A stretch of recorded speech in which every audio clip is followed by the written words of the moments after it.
This is a replay of Let's Talk Nigeria on Sparkling 92.3 FM Calabar, making Nigeria better, one conversation at a time. We talk everything. Health, education, finance, sports, transportation, agriculture, politics, entertainment, people and power. On Let's Talk Nigeria. Let's Talk Nigeria. Every day of the week from 9 a.m. to 10 a.m. Only on Sparkling 92.3 FM Calabar. Your radio, your charm.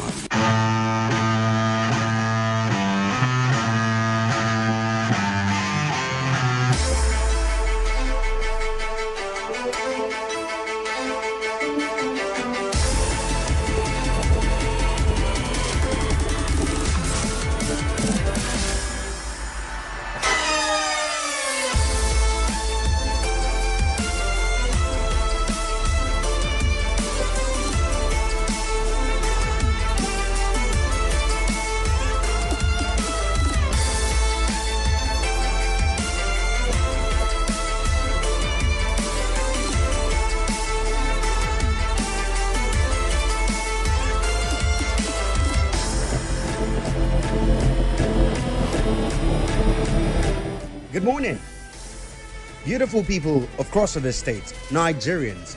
Welcome to Let's Talk Nigeria, a flagship program of Sparkling 92.3 FM, where we get to dig into topical issues that concern our nation, Nigeria. Welcome. Today happens to be Thursday, the 30th day in the month of January, the year 2025, and just gradually, yes, we're eating it into the year 2025, and usually we like to ask you, we hope you're making good use of time. Welcome to Let's Talk Nigeria, and today, like we had already introduced to you earlier, we will be talking around this whole deportation conversation that is going back and forth, most especially after the inauguration of Donald J. Trump, and he has said his administration is looking into deporting illegal immigrants that are with them in the United States. And a lot of people, particularly Nigerians, have started to talk about this. And what they are saying, they're asking pertinent questions. Part of it is, how prepared is the nation Nigeria for those returnees? One, when they return, what will they be engaged in? Two, three, do we have the provision of engaging them as Nigeria? If these individuals that have been exposed, these individuals have been exposed to what we call 21st century lifestyle. If they return here home, what are the opportunities for them? What will they be doing? Do we have the capacity well enough of accommodating them? Well, this and many more we will look to discussing this morning. But once again, welcome to another reflective edition of Let's Talk Nigeria on Sparkling 92.3 FM, your trusted source for in-depth discussions on the issues that shape our nation. I am Sine Williams Ojeka, and today on this Throwback Thursday edition, we'll delve into the topic that has recently touched the lives of many Nigerians: immigration and deportation. Recently, reports have surfaced indicating that nearly 3,700 Nigerians are facing deportation from the United States of America as part of intensified immigration enforcement actions. This development prompts us to reflect on the broader narrative of Nigerian migration. Comparing the experience of our citizens abroad with those of other nationalities, what roles do Nigerian immigrants play in their host communities? Have they been law-abiding, or they've been nuisance? How do these roles contrast with those of immigrants from other countries? Or are the United States of America that do not care where you're from? As much as you're here and you're illegal, they'd want to return you home. Furthermore, the challenges faced by deported individuals upon their return are multifaceted, from societal integration to economic stability. The journey is fraught with obstacles. What are the risks? What risk do these individuals tend to be faced with? Not only to the individuals, but also to our own dear nation. How prepared are we? Can we accommodate 5,360 returnees home? That is something we'll be looking at, discussing this morning. And joining us over a phone conversation is Barrister Fred Nzeako. He is a public affairs analyst. He's a concerned Nigerian, and also he's a practicing lawyer. And we'd want to look at this together, and would want to make sense of it. Now that these are the challenging issues, now that these are the issues that we are confronted with, how do we get to adjust to accommodate them? We've asked that. Do we have all that is necessary for these individuals to return home to us? But before we get to speak with our guest, can we hear from you directly first? The numbers for you to call this morning, 08093 00022 or 0812-723-7060. Part of the vital questions we'd want to be asking is looking at the comparative immigration roles. How do the roles and contribution of Nigerian immigrants in the U.S. compare to those of immigrants from other countries? That is not particularly what we'd even want to look at. Looking at deportation statistics and trend, what are the primary reasons cited for the deportation of Nigerians from the United States of America, most especially when they say we add up to the GDP there? But we have UB Furniture. Hello, good morning, UB. Good morning. Good morning to you. Nice to have you here with us. Let us quickly hear you on this very pertinent issue. Yesterday, when you raised this issue, I make a statement. Anybody that not yet travel out or that not yet face anything deportation, you will not know what we are trying to say now this morning. William. Yes, sir. Nigeria that we have ourselves, we know how many people that is graduating for our university every year in Nigeria. Mm-hmm. But when they finish, did they have work to do? The answer is no. You understand? There's so many people that I know now, more than 25 years that they finish university, they don't have what that they are doing. The highest thing that they can go and do is for them to go and register for POS so that they can be managing with themselves and their family. So now, my question is that I will still be begging Donald Trump, because as it is, Nigeria is not a country that you say, let them deport somebody to, because I can use myself as experience. The experience that I passed through when I was deported from Europe to Nigeria. God did not help me for me to have this handwork that I do today before I travel out of the country. Because I know many people now that travel to that country that we are saying they are to deport now. They may not have the opportunity of learning handwork before they travel. So, Sini William, I'm on my knees begging to the Trump. They should leave those people, because Nigeria is not a country for you to come. Because even we that is here, we are not having work. Even the people that finish school, they don't have work to do. Rather, the people that is deported, what are they going to start from? Please, I beg you, Donald Trump, don't deport those people, because they are going to bring more problems to this country that we are facing problem. I'm begging him. Thank you very much. Thank you very much, UB Furniture. And now we're being joined by Dr. Barrister Fred Nzeako. Good morning to you, Doctor. Oh, Barrister. I keep calling you Doctor. But good morning, sir. Yeah, good morning. You are not wrong. I'm also a doctor, but you are right. Oh, awesome. Good morning to you. Let us now go to the vein of the discussion. This deportation news that we're hearing, that the government and the present administration of Donald Trump might be looking at deporting Nigerians back home. When you heard about this news, what did you make of it? When you say deporting Nigerians back home, it sounds as if Nigerians are singled out for deportation. The government of Donald Trump has an official policy to deport all illegal aliens, all illegal migrants in the United States back to their various countries. Nigeria was not singled out in that policy, and any Nigerian, as much as any other country that falls into that bracket, stands the risk of being deported. And if you ask whether it is a right policy or not, you cannot come to a man's house and determine for him what is right for his welfare. It is either you take what he has presented or you leave. International law is anchored on respect for sovereignty of nations. And every nation has every authority to, under the law, under humanity, to determine what they want, provided they do that legitimately. Those who have legal documents, who have formalized their stay, and who are not classified as illegal aliens, have nothing to fear, whether they are Nigerians or not. But those who have no documents, who enter the country illegitimately, they have a lot of things to worry about. And they have Donald Trump and his ICE to contend with. That is the challenge. And I can tell you that if the American system feels that that is what is best for them, you have no authority to say they are wrong.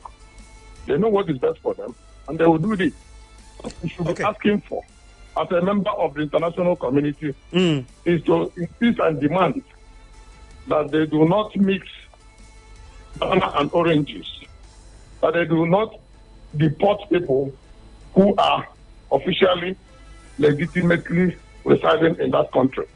That is the only thing that the international community will be asking for. But for those who are illegally staying, they are at the mercy of the country to stay or not to stay. Barrister, the big question a lot of people are asking is, what are the risks of having these individuals return home?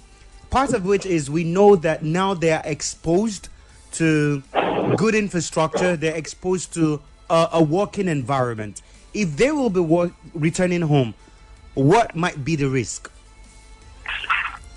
Well, the risk is, I do not think there is any risk. And when you talk about risk, you talk about who is at risk. Is it the American system or the Nigerian environment?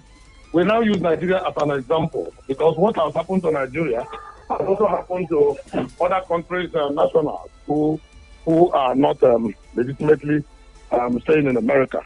So when you talk about risk, how are you directing the risk? Is it to Nigeria or to America? The risk to America is that they will be lacking in manpower for some menial jobs. Because some of these non-documented migrants, they are the ones that do the menial jobs in the States. If they are not there, America may lack such hands. That is their only risk, which of course they will find a way to handle that. The risk to Nigeria is that they will bring in people who, like you said, have otherwise enjoyed a good life in the United States. They will come back here to meet Nigerians band A, band B, band B, and other challenges that are associated with our growing environment. Unemployment, poor health care, lack of access to education, lack of access to finance, and all that. But they have nowhere to run to. This is their country. So they have to come and let us lead this country together. What Donald Trump has told the whole world is that there's no hiding place. Go and fix your country and don't depend on another man's country.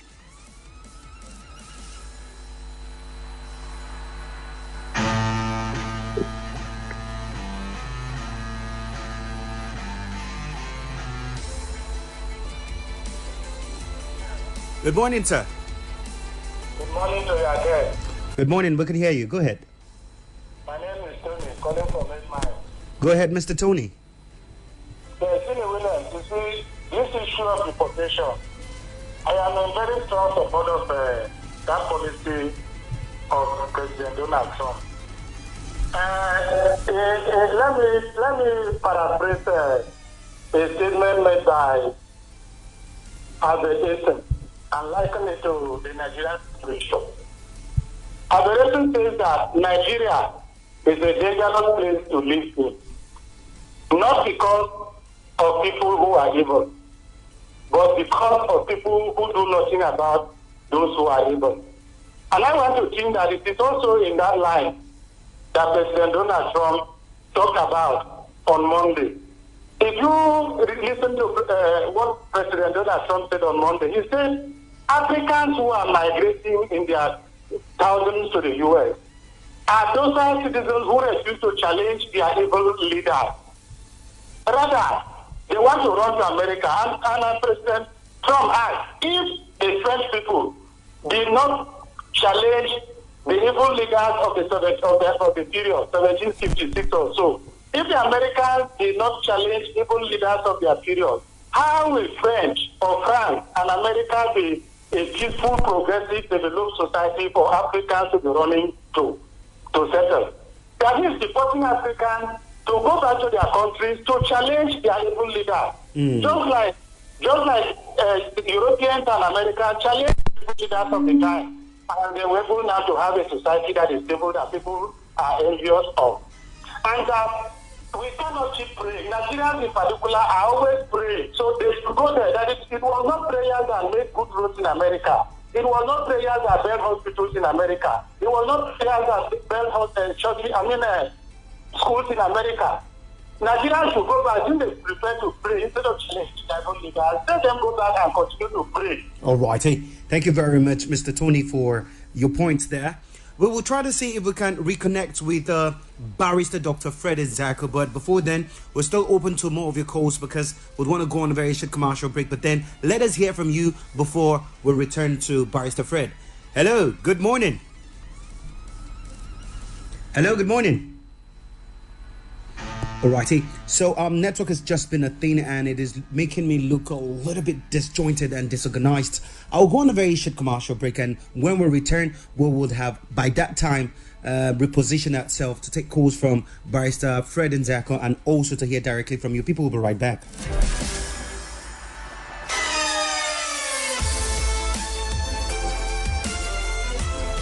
We talk everything. Health, education, finance, sports, transportation, agriculture, politics, entertainment, people and power. On Let's Talk Nigeria. Let's Talk Nigeria.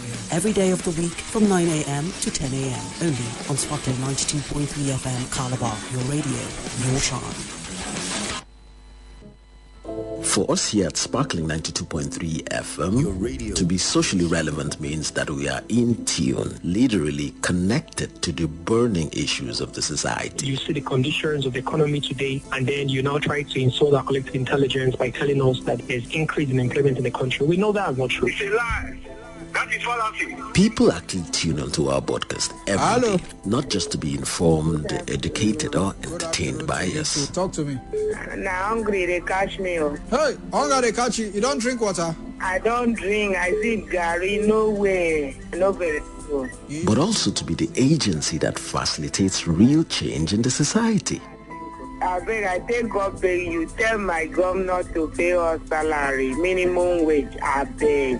Okay. Yes, sir. That's a responsibility that we recognize and take seriously. On Sparkling 92.3 FM, your radio, your shine.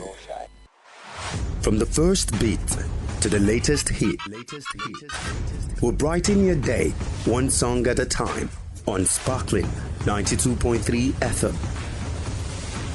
Your radio, your shine. This is a replay of Let's Talk Nigeria on Sparkling 92.3 FM Calabar, making Nigeria better one conversation at a time. We talk everything.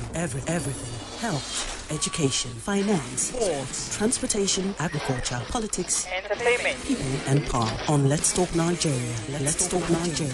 Every day of the week from 9 a.m. to 10 a.m. Only on Sparkling 92.3 FM Calabar. Your radio, your charm.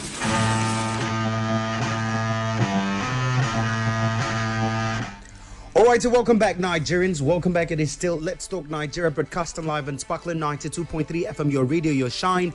And before we went on that break, although it was a little bit challenging with network, but then we have Barrister Dr. Fred Nzeako back with us here, and we're talking about deportation and also the administration of Donald J. Trump and the measures that he's putting in place in ensuring that illegal immigrants don't remain in his city or in the United States. And before we left, Barrister Fred was bringing us closely to why some of those decisions were taken. But then on the home front, I would have wanted to ask Barrister Fred, and thank God that he's back here with us.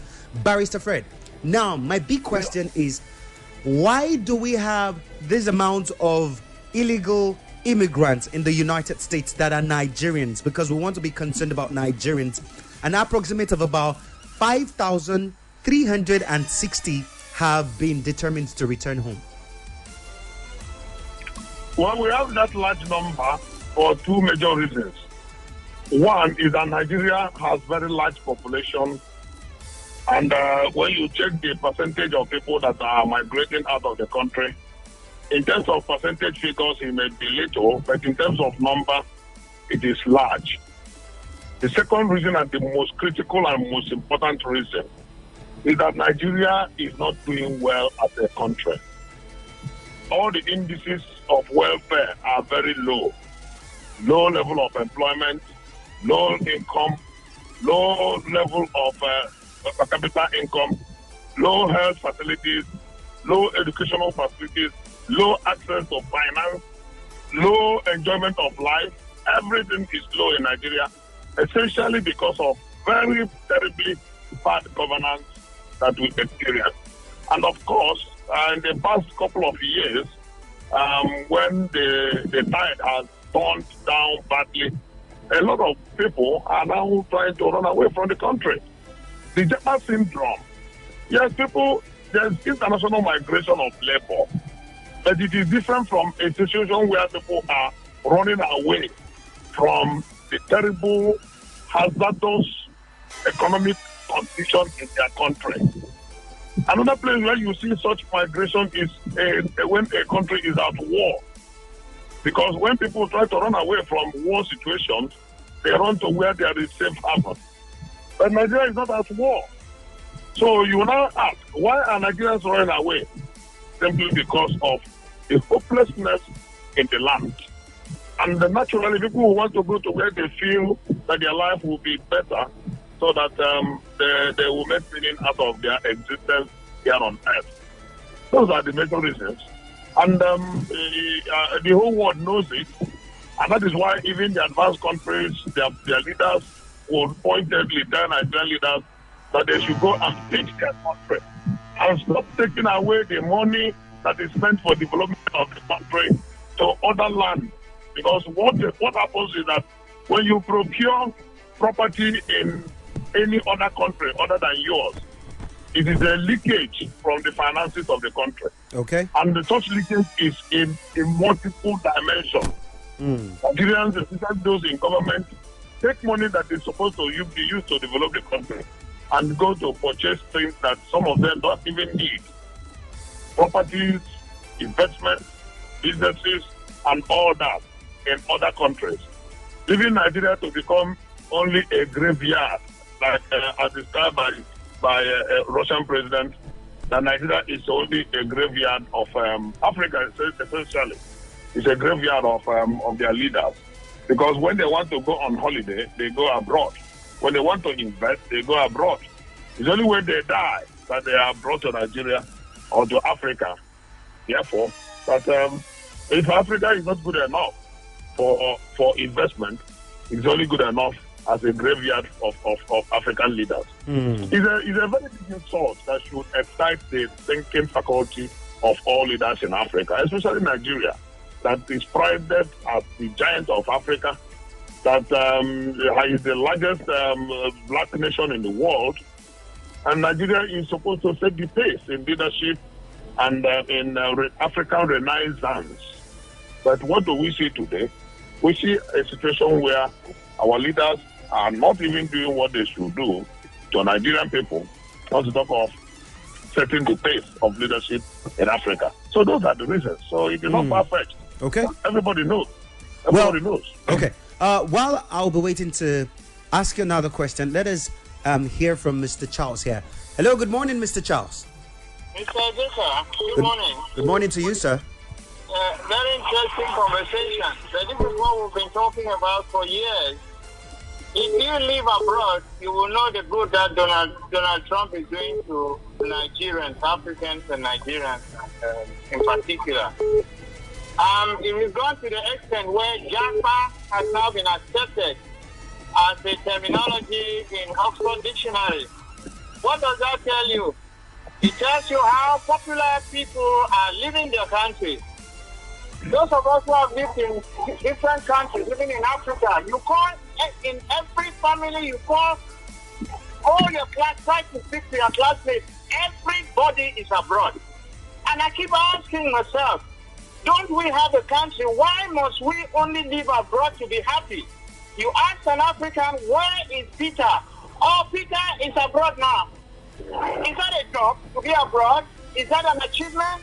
That is an achievement because of the way Africans have developed their country, or they have refused to develop their country. Okay. Donald Trump sounds segregative. He sounds racist for the way he talks down on us, disrespects us. But at the same time, he is an American and he wants to protect America. Let us come back to our country and develop our country. All right, sir. Thank you very much for that point. Duly noted. Hello, good morning. Thank you, Sullivan Suggestor. Thank you to you, Mr. Ernest. Let us hear from you. Thank you. I'm a prophet. I saw this coming. I tell some persons a move will come in the future. I'm a visionary leader. All these things you are saying, some other country will also impose their own in future to come. The issue here is that when your child or your cousin is about to return to your house, so you will buy gari, buy things and keep. And even, look for something to keep so that when this visitor arrives, you will get something to cope with. Or even look for a job and keep for him. As you are talking right now, what is our federal government saying? They will create a platform in PDP, APC, CPC and keep for them. Then the remaining people now will scatter in the street of Nigeria. Send this advice to them. What are Nigerians doing? Ban A, Ban B, Ban C. Those that have been enjoying life in America, are they coming to live in Ban D? That's another major question. Barrister Fred, part of the reasons that Donald Trump cited was that he wants Africans to return home and build their nation.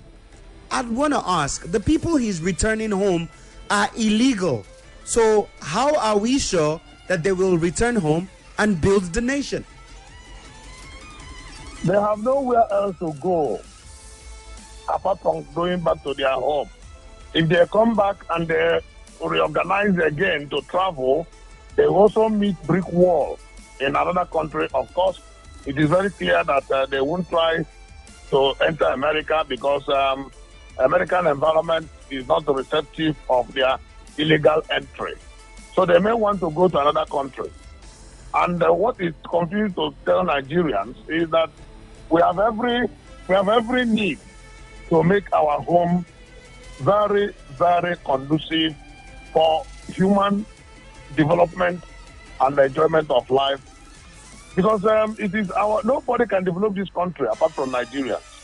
Those who come only come either they come as expatriate workers or they come as missionary workers, or in any guise that they come, they are only coming to take from Nigeria part of the natural endowment that the country has. When it comes to development of the country, it is 100% the responsibility of Nigerian people. And so development will only come in an environment where there are patriotic citizenry. I told you, Sini, that the unfortunate irony of the Nigerian situation is that we have over 220 million people, but we have no citizens. Think about How do you mean with that, Barrister? 220 million people without citizens. That is the irony of Nigeria. Because the way the country is structured presently, nobody worries about the country. Individuals may worry about their tribal enclaves. They may worry about their ethnic nationality. But they don't worry about Nigeria. And that is why you have an avalanche of nepotism. You have an unmanaged and uncontrolled hate among the tribal nationalities. You have a system where people who have love for the country are in very short supply. Everybody is only looking for what to grab out of the Nigerian situation and out of the Nigerian resources. In a country like that, you don't expect growth and development.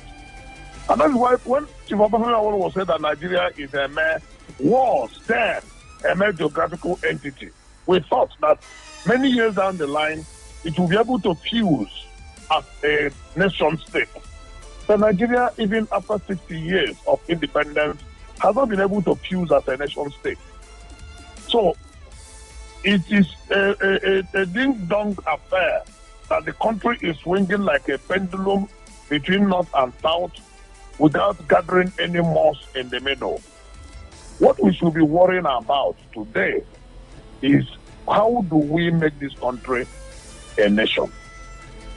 And the only way we can do that is to restructure the Nigerian system such that you can draw patriotism and draw developmental zeal from the Nigerian people. As we speak today, the Aso Rock Villa is a seat that everybody is scrambling to go and grab. Grab it not for the sake of the people or for the service and development of the people, but for first personal aggrandizement and second benefit of the person's region. And we shout nepotism, we shout sectionalism, we shout tribalism. Up to today, even on our statutory forms, we still ask Nigerians the tribe they belong to. We have said that we should be more interested in state of residence instead of tribe of origin. But go and pick any government form today. You will see name, address, nationality, tribe, stroke religion. A country that is ready to fuse and draw out citizens out of the numerous population that litter the geographical landscape of the country should not be interested in tribe, should not be interested in religion, because you should be more interested in state of origin and state of residence, because you pay your tax according to your residence. Hello, Barrister. All right, so Barrister, we'll try to reconnect with you. But before then, we're still open to your calls. 08093 00022 or 0812-723-7060. Or matter of fact, you can take to social media to drop us a direct message there, as we'll be willing to hear from you. Once again, the numbers are 08093 00022 or 0812-723-7060. Hello, good morning. Good morning. Yes, good morning. Yeah, hello, Mr. Tony once again. All right, so Mr. Tony, let us hear. Yeah, please let me quickly wrap up. And in doing so, I want to align with Barrister Fred. Mm-hmm. You see, when prior to the Nigerian independence in 1960, at the heat of the time when who is going to lead Nigeria at independence, there was very tense, as it is today, very tense struggle between the southwest, the south, the east, and the north. Very tense. And ordinarily, Dr. Griwe, who was the leader of Nigerian independence fight, when he granted interview, he said that for him, whether it is Obafemi Awolowo, whether it is Sadwana, whether it is Tababalewa, who is the Prime Minister of Nigeria, didn't matter to him. All he wanted was that Nigeria should become an independent nation. That was a fundamental foundation he was laying. Irrespective of his effort to see that Nigeria gets independent, he wasn't keen. He wasn't bent on being the president or the prime minister at all costs. It was a foundation he was trying to lay. Unfortunately, that foundation was not built on. People who came after him all came only with the interest of their ethnic group, like Barrister Fred is saying. So a nation like that, if citizens, and today it is even worse, citizens are unwilling to challenge evil government because it is their tribe ethnic people that are in control. Citizens are unwilling to say what is not going to be right because it is their people who are in control. We have citizens who today are interested in telling people who are subjugating them that they are doing very well. No nation grows like that. So Donald Trump is very right to send Nigerians away from the U.S. Okay. Hello, good morning, Mr. Bassi. Thank you, Sir Williams. Nice to have you here with us. Let us hear from you, Mr. Bassi. Bassi Friday. Go ahead, sir. Yesterday, I don't know whether you deliver my message. I said, please, send a word to Trump. I don't know if you did that. Today, I want to appeal to you to give a round of applause to your guest. He's a man of sound mind. He's healthy in mind. This country, we always do what Professor Abdullahi says. Say a society that celebrates incompetence and mediocrity cannot develop. We clap hands for those that are not doing well. We celebrate prodigal sons and believe that they should continue to rule us and send us to the abyss. It's unfortunate. Let all the illegal immigrants come here, come back, and all of them should be sent to Aso Rock. Let them go and live there. Right. And make that place uncomfortable for them. Okay. Thank you. Good morning. Thank you very much. Yubi, you're back here. Good morning. Yeah, I'm back because of there's a statement by Mr. Tony that Nigeria, we know how to pray. Even when Donald Trump wanted to be inaugurated the other day, I saw a very big man of God from Nigeria that went there for prayer. So this same man of God, we have there in Nigeria, but our leader is turning us to dustbin, turning us to rag. They cannot pray for our leader for things to change. But they travel to United States of America to pray for Donald Trump to become a very good leader in America. Why they did not pray for President Tinubu to be a very good president in Nigeria, for Nigerian citizens to enjoy the president of Bola Ahmed Tinubu, than for them to travel to go and be praying for Donald Trump? Please tell them to stay in their house and pray for themselves. They should leave us alone with their prayer. All righty. Thank you very much, UB Furniture. 0809230 022 or 08093000022 or 08127237060. Mr. Bassa, you did not finish off.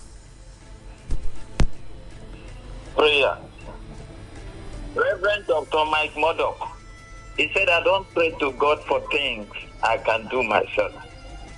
We should stop praying too much. It's not helping this country. The real thing is doing what is good. Evil side when good men get quiet and walk away. Somebody is doing the wrong thing and you are clapping hands for him. You are asking us to endure, to give him time. Why not send him out? Let them now go to Trump.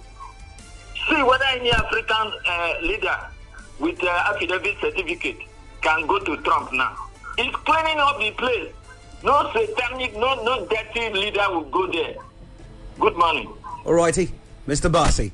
08093000022 or 0812-723-7060. Those are numbers for you this morning to call. So let us quickly look at the clear message that Donald Trump had for Africans. But before that, let us hear from this other caller. Hello, good morning. Good morning. Good morning to you, sir. Yes, sir. I'm Mr. Etam calling from Hanover South. Go ahead, Mr. Etam. Let us hear from you. The barrister has spoken well. Nigerians, we don't have citizens. We have grabbers. Those who are running to grab powers, resources from us. And they don't care how to manage resources to benefit the citizens. So all what we need, all what we have is how to go and grab it for, our, like you say, our ethnic tribes, our zones, and all those geographical locations. So we are not, like as you said, we don't have a citizen. That's why people from Mali, Niger, comes to Nigeria, kill the citizens, and then go just like that. Nobody cares. So thank you for having me. Thank you very much for your position there. 08127237060 or 08093000022. Hello, good morning. Yes, good morning to you, sir. Your name and where you calling us from? My name is Uncle Basi, coming from Calabar. Go ahead, Uncle Basi. For my, what you be conscious?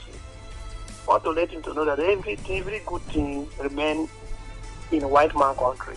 That's why our big man of God travel down to there and pray for Donald Trump. Because Donald Trump will not look for only America alone.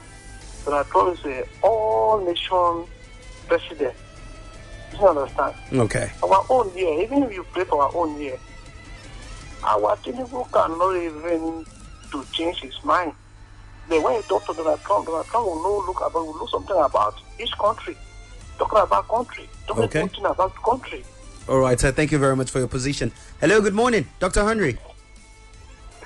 Yeah, good morning, Sparky. Good morning to you, Doctor. Let us hear from you. All right, quickly, my regard to your guest and Mr. Bassi. They have spoken my mind already, but let me add up by saying that when you, like I used to say, Mr. Bassi, UB Furniture and the rest, that the foundation is faulty. The foundation is faulty. There is nothing we can do that will work until we restructure, the country. Now, look at, it was this platform that I heard that one of the ministers in America or United Kingdom, UK, that was arrested by not using seatbelts. Am I correct? Yes, the UK Prime Minister. Yes, it was the UK Prime Minister. Yes. So now, can that happen here in Nigeria? It's not possible, because when you have people that are bigger than the law, things will never ever work, and we are too touchy. We are too touchy. We play too much. Something you see that is white, instead of us to stand up and say, no, this is white. We keep mute, and before you know, the things keep piling up. So we have a very long way to do. It's not by praying. Prayer can't help anything. No way. All righty. Dr. Henry, thank you very much for your position there. Duly noted. Yeah, we still have time on our clock for you to call 0812-723-7060 or 080923-00022, an approximate of about 4 more minutes before we leave, and would want to hear from you. Let us take to messages to find out if there is any there. Okay, so there's none. But back to what I said, Mr. Donald J. Trump said, but now calls are coming in. Oh, pardon us, we have to take this. Hello, good morning. Yes, good morning. Good morning to you, sir. Your name and where you're calling us from? I'm from All right, so go ahead. Although we can barely hear you, but continue. You say the result the Iran and the bombing ban. How would they say that? Sir, please, you'd have to just call us back. That's because we want to make good sense of what you're saying, because presently we're struggling to hear you. I guess it's network related. But away from there now, I promised I was going to read this. God has blessed your country. Go back and hold your corrupt leaders accountable. Stop loitering the streets of America. Donald Trump. If America were docile and refused to initiate revolution, then you would never see such an amazing nation like US. Donald. If France kept mum in 1975, you wouldn't see a developed nation like France. If you like, keep playing tribal politics in suffering while your ruling class loot with reckless abandonment. Stop depending on WHO for subsidized drugs. At your age, you ought to have homemade drugs for common ailments. On that ground, America has left WHO. Go and hold your ruling class accountable for rot in healthcare delivery. When they are sick, they run to USA for treatment with your national resource. Wow, Donald Trump. Keep playing tribal politics, but get out of US. If you are ready, you will take over your country from destiny-destroying ruling class as they did in France. All decent nations have accurate population index. Even in hellfire, God has a record of those in it. America belongs to Americans, not Indians, Nigerians, Chinese, Mexicans, and other nationals who want good life and escaped to the US. Donald Trump. Return to your country and change the narrative. No more running to America with your heavily pregnant wives. You want them to give birth in America and automatically become citizens of America. That is revoked immediately. Wow. Lastly, he said, the message is clear. Let it sink into the skulls of all those who desire a new Nigeria. Come on, Donald J. Trump. It is emphatic what he has said. And as we wrap it up, should I take this call? I think Donald Trump has said a lot. Yeah? For those of you thinking about greener pastures elsewhere, I'll try to look for this song here.